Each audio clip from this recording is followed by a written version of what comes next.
Welcome to Good Grief, the podcast where resilience meets reality. I'm your host, Dr. Christine Malone. In this podcast, we delve deep into the stories of individuals who've triumphed over tragedy, adversity, and trauma. In every episode, we bring you raw and honest narratives from guests who faced life's most challenging moments head on. Through candid conversations, they share their journeys of resilience, shedding light on the strategies, mindset shifts, and support systems that empowered them to rise above their darkest hours. Join us as we explore the profound depths of human resilience and discover how, even in the face of life's toughest trials, there can be light, growth, and yes, good grief.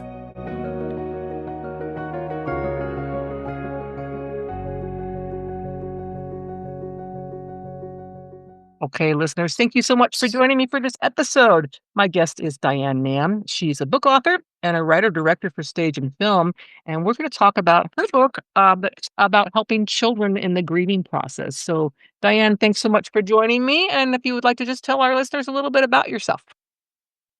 Sure. Thanks, Christine. Thanks so much for having me here. As you've said, my name's Diane Namm. I have been a book author for a good part of my life. And I did come from children's book publishing.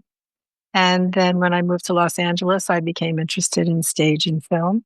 And so I just sort of added that to the repertoire of what it is I write. As I've always said to people, if I could do anything other than writing, I probably would have, but I can't.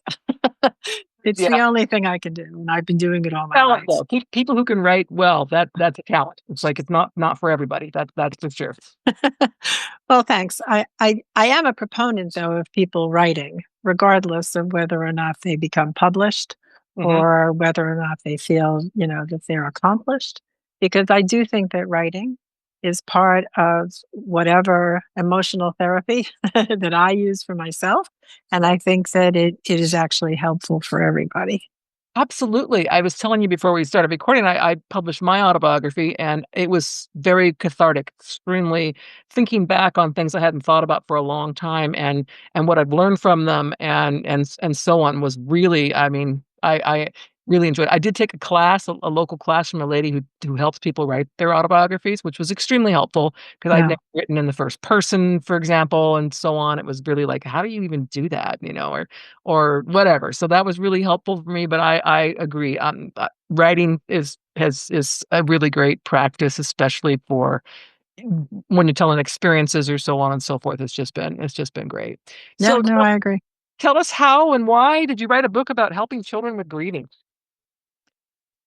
Well, after a number of losses in my own family and my own family circle, I found that there weren't that many at the time very effective books to help people, especially little kids, go through the process, because, most people figure that since it's uncomfortable and since the words aren't necessarily there, they just don't talk about it. Yep. And so at the time that we experienced these losses, my daughter had been using books like The Invisible String and The Rabbit Listened. And I think those books are lovely. But I felt that it wasn't specifically addressing the entire process. And truthfully, even though loss is universal, how a person grieves and the timeline for that grieving is extremely individual. Yeah.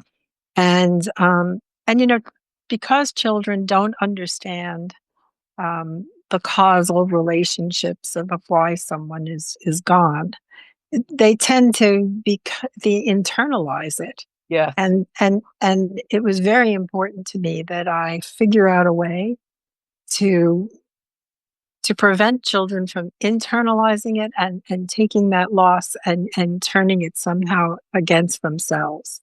Wow. And so what happens after is a way of explaining that everyone feels this way, even if they're not telling you, and that everyone has a way of processing it so that it allows them to move forward. But there's no one right way, and there's no one only way. There's just the fact that it happens. And, sometimes people will dismiss a child's Yes. grief because they'll say, oh, it's time for you to move on from this, or it's not supposed to take up your whole life. Right. And I don't see that as a viable position. Yeah. Yeah. So I wanted what happens after as a way of one of the reviewers on Instagram described it as a very big hug.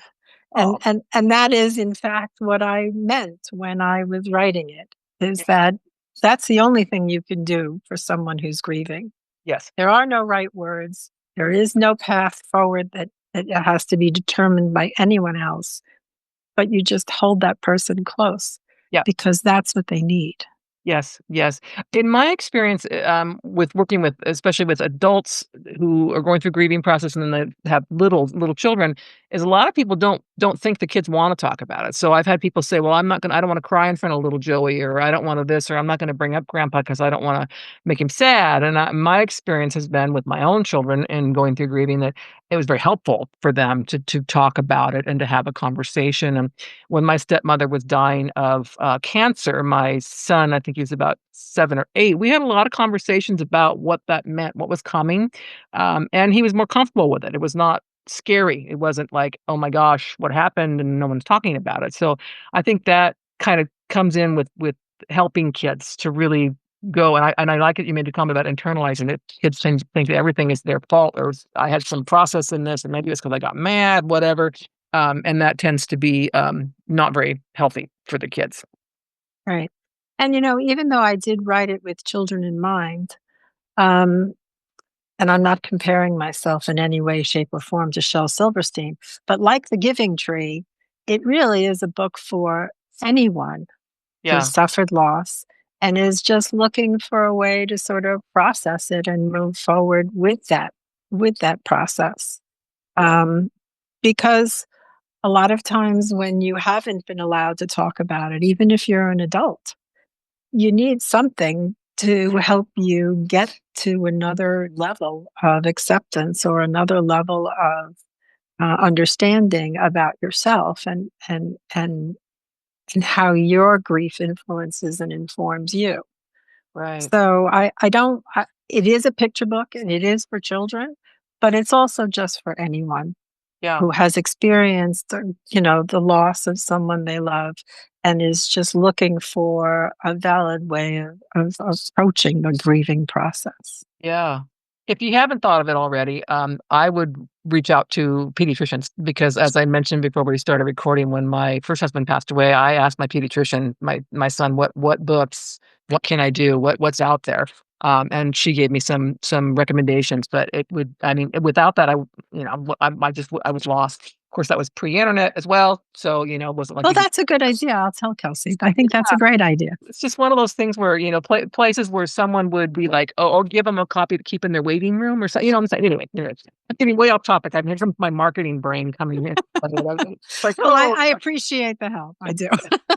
put your MBA aside and get back to the topic." But, no, that's how my brain works. But, so did you for the book, did you, like, do research on how to help kids? Was it really just more of, your own experiences and what you found to be helpful or so on? Well, I've been writing children's books for a really long time. Right. Um, I recognize that this was a very niche subject, and that mainstream publishers were unlikely to be interested in it. Mhm. Um, I have read over the course of time lots of different grieving books just because for my own edification. So I'll I'll say that those books informed what I was thinking, but quite honestly, it was just the experience myself of losing my parents and then of losing other family members who were much younger that made me um, feel like the book was an important thing that I had to write for me. Going back again to the therapeutic nature of why I write. And so it just sort of came to me all at once when I had been sort of um, puzzling myself as to how and what to say and what would be what I would want to hear. Right, right, And a lot of times that's what my writing is. It's what I would want to see or hear. And so that's what happens after became. And the reason, because I've had a lot of books published by mainstream publishers over the years, but the reason that I decided to self-publish this with the help of a very talented art director, illustrator, and super editor, right, um, is because I wanted it to be what I wanted it to be. right. And you don't get that luxury when you're writing for a mainstream publisher. And so we knew what the book should be. So we, as a team, made sure the book was that.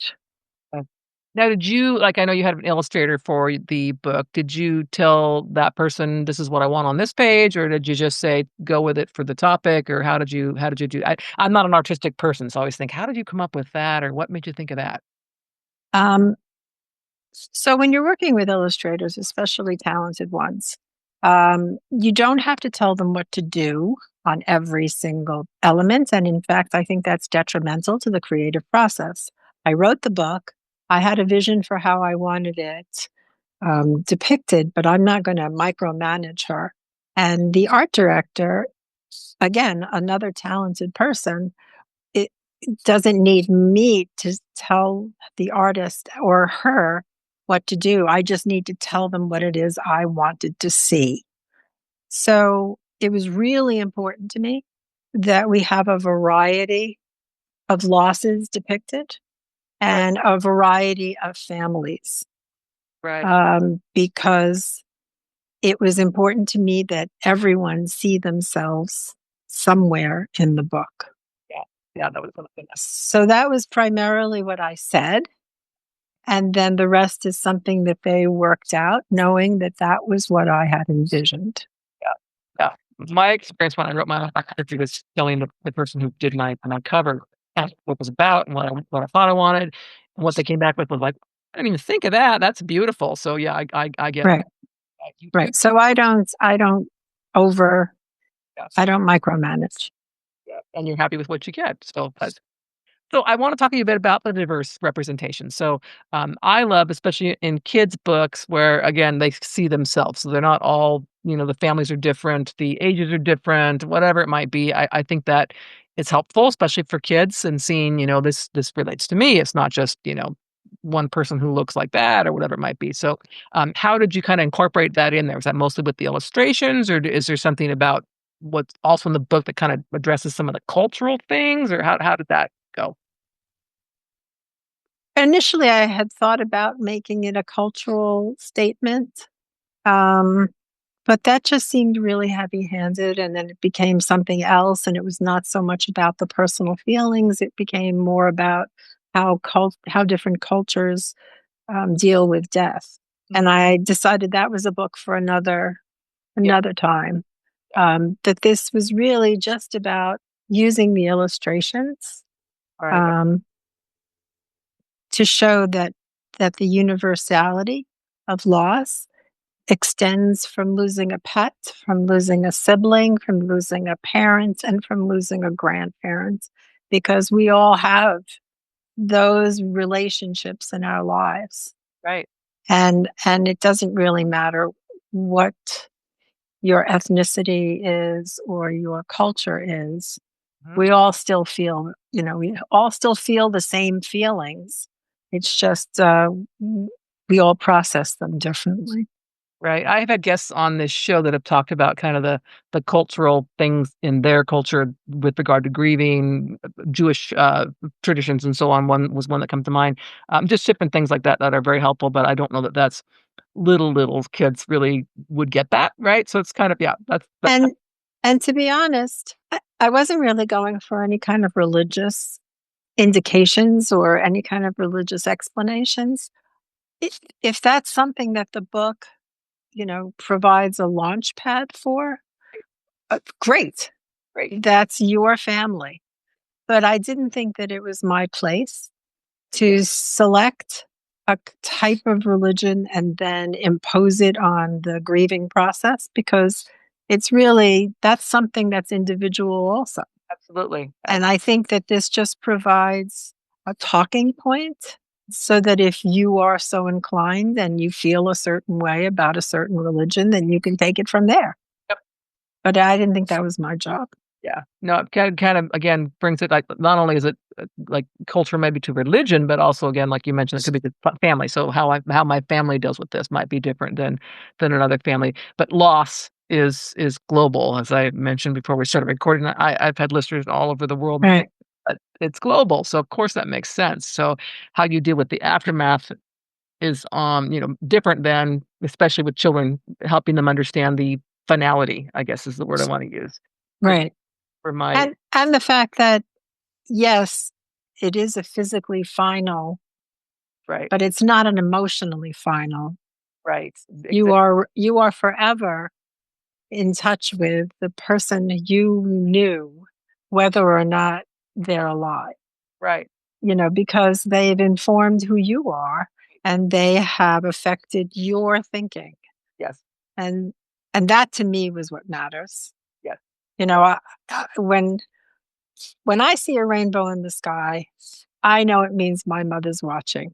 yes, And that's just how I address it. If I hear a certain song on the radio, oh, my father loved to sing. I know my father is there listening to me. And so that's how I that's how I keep them with me.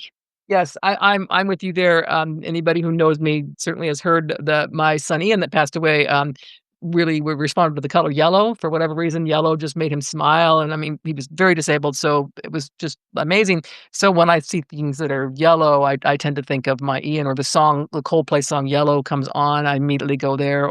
And I also find that when I'm having a bad day, it never fails that yellow will show up somewhere. So I'm always like, "Oh, I gotcha. You're here. I got you're still Yeah, gotcha. Whatever. Bring it out, mom. Get out of this. Whatever." And I appreciate that. Matter of fact, I've got pictures of my son right here above my desk here, so Ian helps inform my work on a daily basis. right. So And so that's the thing. I mean, yeah, they're gone. I'm not saying that they're not, yeah, yeah, but there's an energy that somehow the universe brings to each and every one of us as yes, a way of reminding us that this was a person who mattered to us. absolutely. Absolutely. Those memories, and I know I've had people that extreme grief say to me, "When am I going to feel like I did before this happened?" And I hate to burst the bubble, but it's like you Never.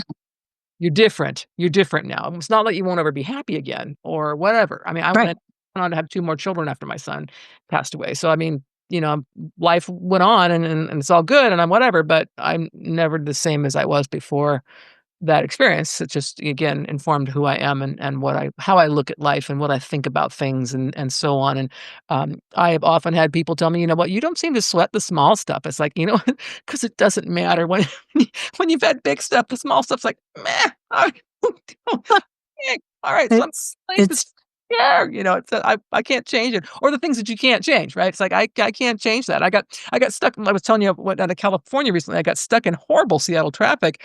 It took 90 minutes to go 20 miles to the airport, and I thought I was gonna miss my flight, and I was like, "Yeah, if I do, I'll just get the next flight out." I mean, That's right. why was I gonna stress that? I can't change it. What am I gonna do? Suddenly make the car fly and get to the airport? If only that was a possibility. Yeah, exactly. So I'm not gonna change it. So just sit here in the back of the Uber and just whatever, I'll figure it out. Not worried about it. Not worried about Yeah, it. no, I mean, that's a healthy thing to do. Well, it's less of my stress load over the years. Yeah, that's for sure. So I know you do. I think I read that you do in the book talk about kind of grief not being a certain time frame. It's like we don't all grieve on the same timeline. I mean, Right. how do we get kids to understand that? I mean, I know with my kids, they were so little when their dad died that I just kept having conversations over the years as they grew and as they asked questions and try to make it very clear that I am wide open to questions that you might ask me. And I will answer them in a way that I know your brain can understand at whatever age they are. So, and I also know, for example, my daughter, when she got married, my daughter was 2 and her dad died. When she got married, she kind of went through that thing where my dad's not here, right? Or when she had her children. And I call those pockets of grief. That's my phrase for that, where it comes back to you. So how do you kind of get little children to really get that? It's just I think you pretty much answered the question, is that you always stay open to a conversation about it. You always stay open to listening, even if it's not a conversation, but just hearing what they say. And like I said in the book, it takes as long as it takes. Yeah. And if it takes a lifetime, then that's how long it takes. I mean, I am sure that absolutely everyone who loses someone never gets over it completely because that person is still part of your life. Yep. Um, and I don't think that that's an unusual or surprising uh, aspect of grief, but people seem to think it's something that you have to just get over and be done with like a cold. Yes. It's not. Yes.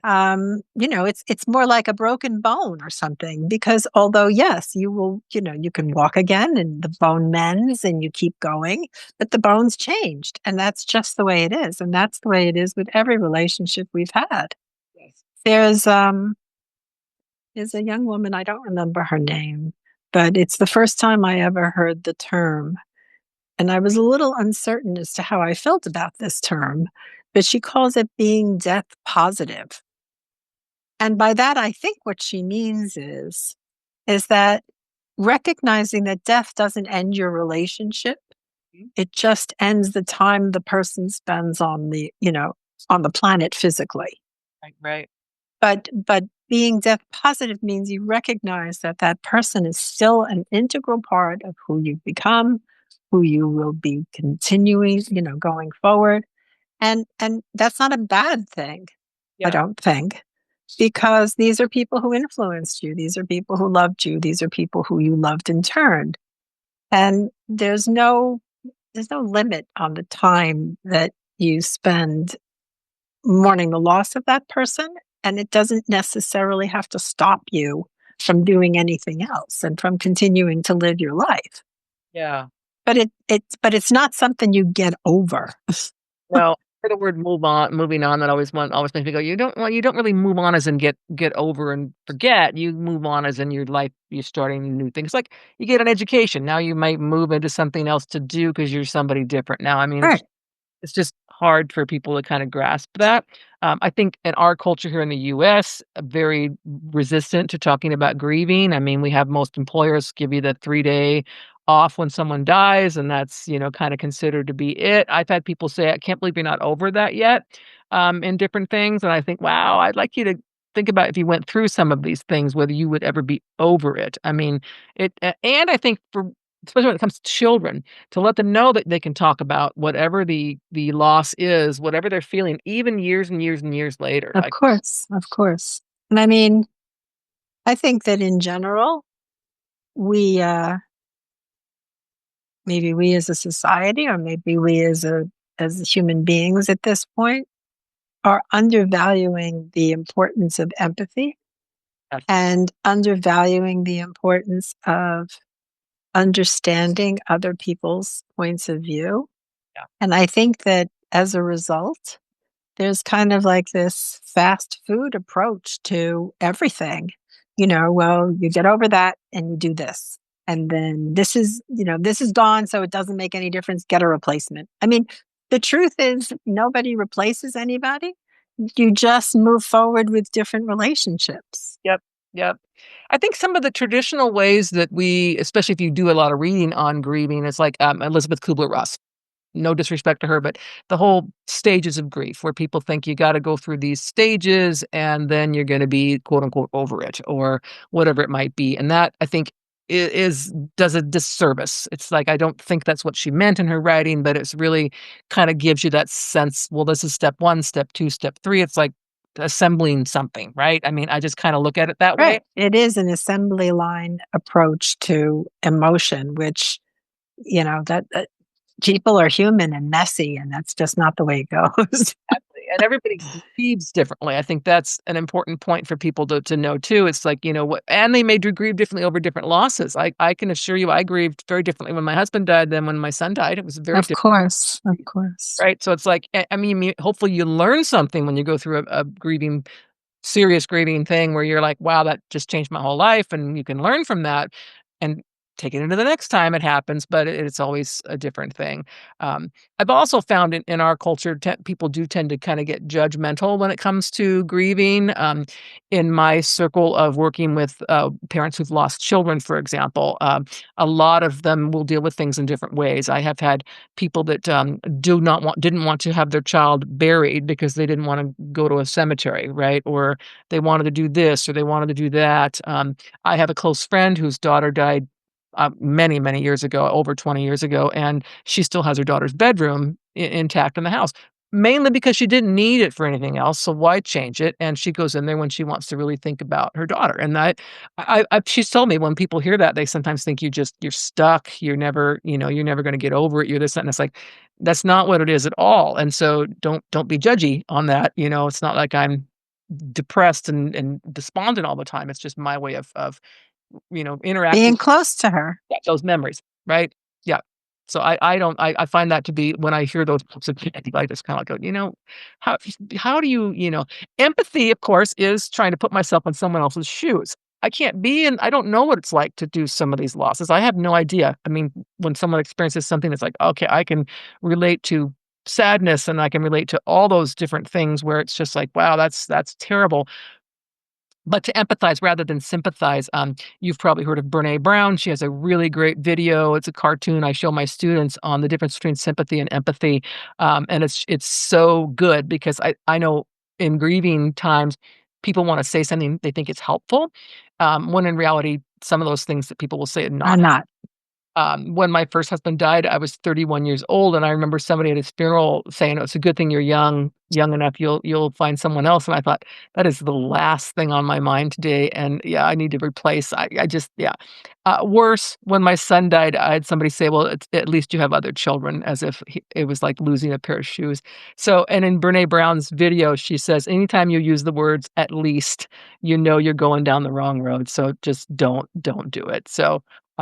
Where I think it's extremely important to talk to kids about it, it's like adults sometimes don't wanna talk, and that's fine too. Just listen, do the whole just listen, just sit there, I'm here for you. Just tell me what you need to tell me. I'm happy to talk about it, the person, whatever it might be. I think that's, extremely helpful. And again, over the years, right? Over the years where you can still say it's okay to talk about that. Or my daughter, for example, she turned 31 this year, and her father passed away when he was 31, and that struck her. So it's kind of, one of those where, again, those pockets of grief can come back even when you lost someone so long ago, that maybe you don't even have memories of that person anymore. Well, I do think that being judgmental has become a substitute for empathy because people think that they think that they're being somehow helpful by imposing their opinion or their lack of regard or their refusal to feel. And they figure if they impart that to the person who's suffering, that maybe, they'll snap out of it. I mean, I I don't know what to say to those people. I just I just listen and move forward. Yeah. Yeah, well, you're more tactful than I am. If I have people say things like that in my hearing range, I call them out on it and just say, "I just want you to know that when you said that to that person, how that would land. I just want you to think about how that would land." I also think people tend to think, "Well, I don't wanna admit talk to this person about it because I don't wanna think that could ever happen to me," which I've dealt with a lot over the years too. It's Sure. I don't wanna talk about a child dying because I don't wanna think about a child Of dying. course, of course. Like, okay.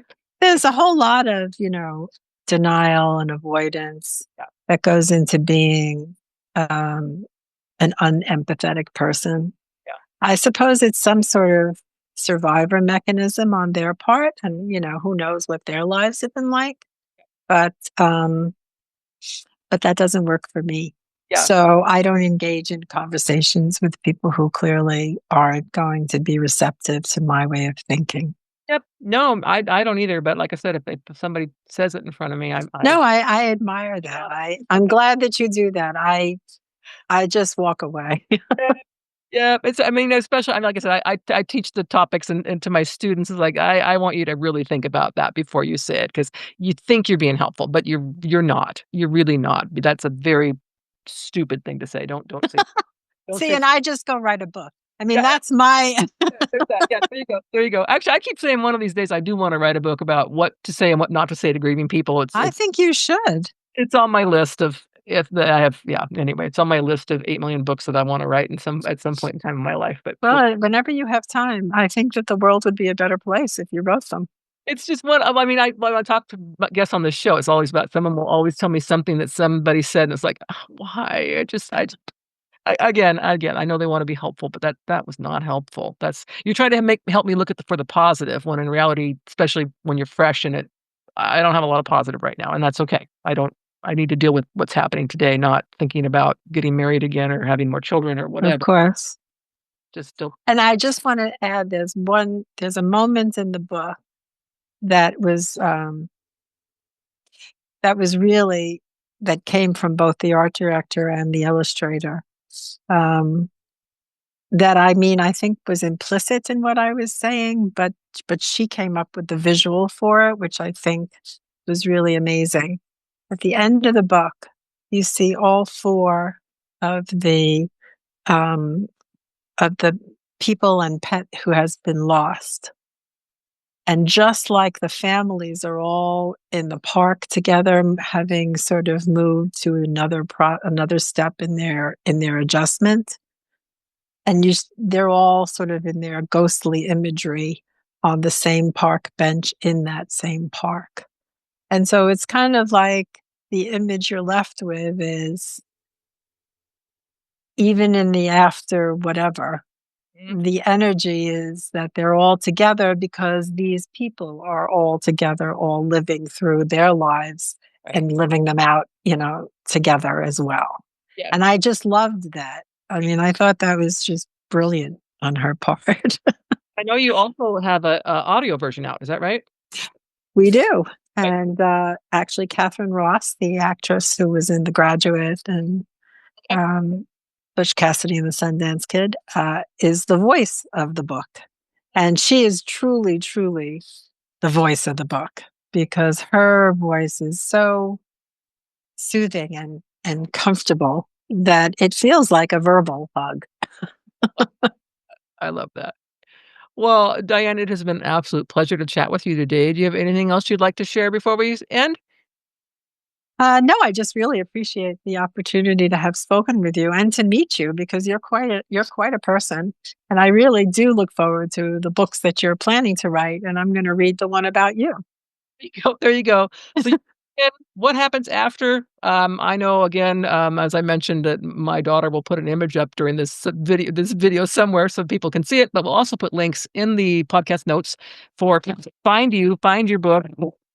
Searching, I'm into the one-stop shop concept of just give me something to click on and I'll find it, so I don't have to do a search and end up down a rabbit hole somewhere sometimes too. Well, it's always available on Amazon and bookshop.org and Barnes and Noble, but you can also go to dianenamm.com and get there as well. Perfect, perfect. Well, Diane, thank you so much for being my guest. Well, thank you so much for having me.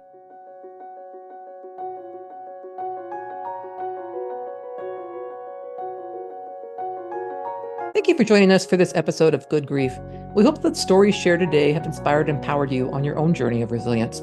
If you want to dive deeper into the themes of trauma, tragedy, and survival, be sure to check out my memoir, The Day I Became the Spider Killer, a memoir of trauma, tragedy, and survival. In this book, I shared my own raw and honest experiences, offering insights and strategies for overcoming life's toughest challenges. You can purchase the book on Amazon, Barnes & Noble, or listen to it on Audible. Your support helps us continue to bring these powerful stories to light and spread a message of hope and resilience. Stay tuned for more incredible stories on our next episode. Until then, remember, even in the face of life's toughest trials, there can be light, growth, and good grief.